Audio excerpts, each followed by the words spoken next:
guys, it's Jenny from the Flying Garter. We're here tonight doing an interview with Black Dog at Crossroads in Garwood. We are here with the guitarist Danny and the singer Rob, and they're going to answer some questions for us so the fans get some background about the band. And if you haven't seen them yet, please check them out. You'll see the links on our site for their website and www.blackdogzeppelin.com. Yes. All right, rock on. Do you remember what your first venue was where you performed? It was the two places. So I did say Mohegan Sun. That's annual. And then Penny Pack was only once a year as well. Both of those gigs drew for us probably 2,000 to 3,000 people. Wow. Gigs that we played with Almost Queen, which we have one coming up, the Wellmont Theater in Montclair coming soon. We're going to open up for Almost Queen. Definitely get that word out there. Those gigs with Almost Queen were great because they were theaters and they were about 2,000 seaters as well, or more. I don't remember, but we were just the opener, so we only got like 45 minutes to play. So you're just getting into it, and the crowd's like really getting warmed up, and it was like, fuck, we got to get the stage up. And you don't want to at that moment. But Mohegan and Penny Pack were outdoor venues that are just standing room only. Do you guys still do that every year? Or we have Mohegan coming up next Thursday. Okay. Awesome. Go. Make sure we put that out next Thursday. Oh, that's great. It's a Thursday night. Okay. Everybody, we hang out. It's a good time. Yeah, that sounds amazing. Festivals usually draw the biggest crowds. Probably the that best one place they to do every perform. Thursday from I think it was probably like May, and then we're closing it next week. We're the last band. Great. Yeah, we'll make sure to shout that out on our site. I'm going to be taking a lot of videos, so you'll see some stuff coming out. Yeah. Okay, so now going back to you personally. Personally? Yes. So we want to know what your favorite song to perform by Zeppelin. Like absolute favorite. Going to California. Yes. Like the only one. I only get one. I mean, favorite. Yeah, your only one. Going to California is very special. I need more time on that one. But it also leads into Kashmir's. It's an epic Led Zeppelin song, and it never ever fails. Like when we finish playing Kashmir, everybody gets loud as hell, and that's why we do this. Why we do it. So, but if I had to pick between Going to California and Kashmir, I would pick Kashmir just because of the way the crowd responds throughout the song. It has great flow, and John plays the drums fantastic. So yeah, it's everybody's great on that. I'm very lucky. I got fucking amazing friends who are amazing musicians. So because that's your favorite to perform, is it your favorite song of all time? No. Okay, what's your favorite song of all time? I'm gonna pick the songs that were the first songs because there's sentimental value to them. My brother used to play "Fool in the Rain" and "Over the Hills and Far Away" over and over. It was on loop, just those two songs, and it was an album, so we had to always take it off, put it on.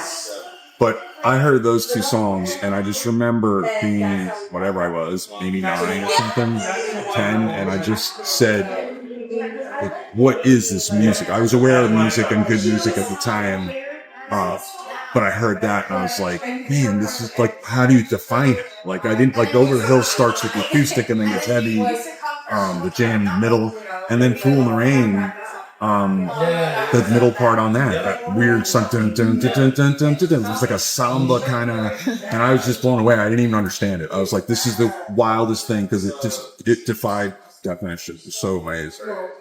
And plus my brother, he passed away, but he was the one that turned me on. So it's like those two songs are the ones. So it's very sentimental. Yeah. Now going into something also sentimental for you guys, we learned that you lost your former drummer that was with you most of this leg of your career with Black Dog. Yeah. Is there anything you want to say about him? Or I love you, Ted. I miss you like fucking crazy, man. Yeah, we feel that. I mean, we saw tonight you did a solo in honor of him with your new drummer.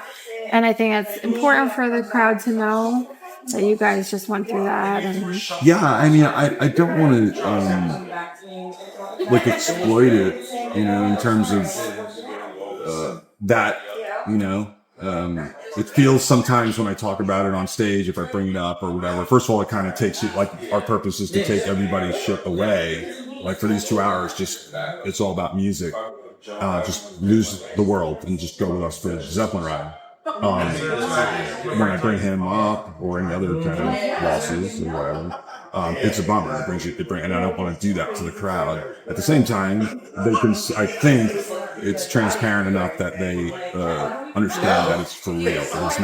It's not doing it for exploitation to, like, milk it for emotional whatever, just like feeling sorry for us. And so, like, whatever. So, but yeah, I mean, I miss him like crazy. He was my brother. And the more I'm getting goosebumps thinking about it, the more time that goes on, it's still early. It's only been a year, but the more time that goes on, I realized, like, how much I love it. And that's what makes it.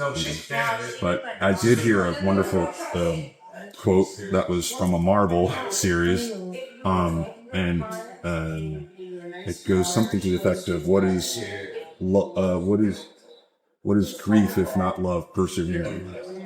And I found a lot. I've gotten a lot of solace from that quote. I think it's I just loved him like crazy. I keep missing out. And that's a beautiful quote. And I don't think that in any way, from our experience seeing your performances, that it's an exploitation of it at all. It's a beautiful reminder of people that inspire music. Yeah. Besides Led Zeppelin, what is your biggest musical influence, would you say, besides Led Zeppelin? That's hard because some bands had influences in different ways, especially because it was the first time I was seeing them live and I was just getting into that music. Second favorite band is essentially the question. Second favorite band. Yeah. You can you can list a few, like, because I feel like some people just have like a bunch of bands that influence them in certain ways, but everyone has a core. So then I would just, like, off the cuff go with Jeff Buckley, Queen. I'm a singer. I try to sing. So I'm always gonna still thinking about the vocal for me. So I can't listen to certain bands because, like, the vocal turns me off. I'm like, I love it. Like, actually, Rush, such a phenomenal band. Yeah. Rush is amazing, and I do love that. But I don't listen to it because I can't sing along with it. And maybe that's a credit to how hard it is and how original and unique it is. But I love to sing in the car. Jeff Buckley is an amazing artist. If you don't know who he is, get his first album, Grace. Queen, obviously. U2. Van Halen, I've been listening to like crazy lately. I did a Van Hagar mix and a Van Halen mix, and a Roth mix. And, oh my God, I'm listening to so much Van Halen. Aerosmith. I learned how to play harmonica from Steven Tyler. Like listening to his stuff, him and playing, and listening to those songs and trying to play along with those songs. So yeah, Aerosmith is special. I mean, you asked for one, I'd probably give you 5 or 6. Oh, that's good though. I think. Did I say Bad Company? I mean, nope. Definitely Bad Company. Oh shit, Paul Rogers is on another planet. I should look at what's my playlist. Oh, Sublime. Look at this. Hello. Look at that. Hello. Look at that. Wait, let's see if this will work. Let's see if this will work.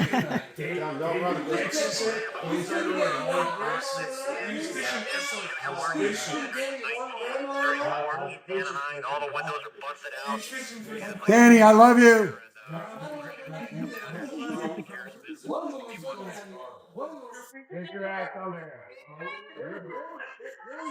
Oh, get this song. This is the shit. Oh, Sublime. Go on. What else you got? Well, I think I would say we pretty much covered as much as. If you come up with like a gajillion of them, like on the way home, like that's usually what happens when you leave somebody. I don't remember what I wanted to say. And that's right when you're on the car. Oh wait, I know. I want to mention that you're former. You were a teacher in Madawan High School. We have to at least In another do a lifetime, shout out yeah. that you were a teacher. So thank you In another life, I was, for what you did, because it's I don't not know an if I easy would job. go so far as to thank me. I would have to. Well, he left too soon because now our kids don't get to have them. Yeah. Oh, because you're that area. I forgot you guys. Oh my Yeah. gosh. Well, I mean, if you ask around, like people since like whatever the last 20 years, anybody that graduated in the last 20, their kids, if they had me though. Actually, somebody was here tonight that worked with one of my former students. They're like Solomon. As soon as she said his name, there he is. You can throw a question in for Danny. That's Dan a question. Danny, yes. Ask we have a Danny. question That for first you. one.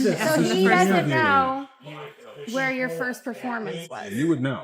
Black Dog's first performance. I think. Well, we weren't called Black Dog yet. We were Four Sticks. Oh my God, that's right. I forgot about that. I stole the name Four Sticks because I was like, "Fuck those So guys." for the first good almost about a year, we were Four Sticks. Yeah, we were trying to build. I played. Remember, I said I played in other Zeppelin bands, and that was the first one I ever played in. It was a New York City gig. We played every Monday in New York City. St. And Mark's. I kicked ass. It was at the on Bleecker Street. On Bleecker. On Bleecker. By the pizza Rock and Roll parlor. Cafe. Yes. Pink Cadillac shirt. Yes. I played in the Sabbath There Cadabra. you go. Yeah. You used to played- play at Mother's. Oh yeah, a lot. I knew it. Played As at soon as Mother's. you, We played at Mother's with I Four used to Sticks work there. before he joined, right? Yeah. When he said you played in that band, I'm like, I remember that band. Yeah, he played with Sabbath there a million times. I'm throwing out my gum. We're doing an interview. You guys So we could- knew each other because we played together. They needed a drummer, so they borrowed our drummer from Sabbath. They needed a guitar player, so how about Danny from Sabbath Cadabra? So now there's two people from Sabbath. Then the bass player quit. Guess where we got the bass player from? Sabbath Cadabra. So then they're like, there's only one stick left in Four Sticks, so let's change the name. Boom, Black Dog was born. That was it. And I met them here at this bar in 2001. 2001. I met them here. You want to know who's your top musical influence as a guitarist? That's difficult to pick. You could name several. Well, That's I would have to definitely say Jimi Hendrix, Jimmy Page, believe it or not, Ace Frehley. So when I was young, seeing Kiss kind of like turned me on to want to be a guitar player. So, How old were you when you picked up a guitar? 12. Yeah. First band, how old were you? So I was in a band before I even played. So it was me and my buddy were like, we wanted to do that, you know. So you've been doing this a long time. So, yeah. And favorite venue so far? Favorite venue? Again, that's a difficult thing because there's something that makes one show great, something else is different. Crazy show I ever played was Richmond, Virginia. Actually, that was the night we played there. They shut it down. That was the last night because so many people like got hurt, sued. They were stage diving, and it was out of control. That was insane. That's pretty awesome. That was pretty cool. It was a hell of a memory. Yeah. Sometimes that's the best way. Yeah. Okay, and I guess last question is, as far as being in the band for as long as you have been, what do you foresee for your future with the band? What's your goal as far as the next 5 years? Well, it's kind of interesting because it's a tribute band, so we actually get to do this, have fun, make money doing it, and that's really, we basically reached our goal, and we're just enjoying it as long as we can. So you're doing it for the passion. Yeah, just which loving is- to do it. We're so lucky. Which is awesome. And we're very lucky to hear you. Yeah, we love it. All right, thank you. All right, awesome. Thank you so much, Danny.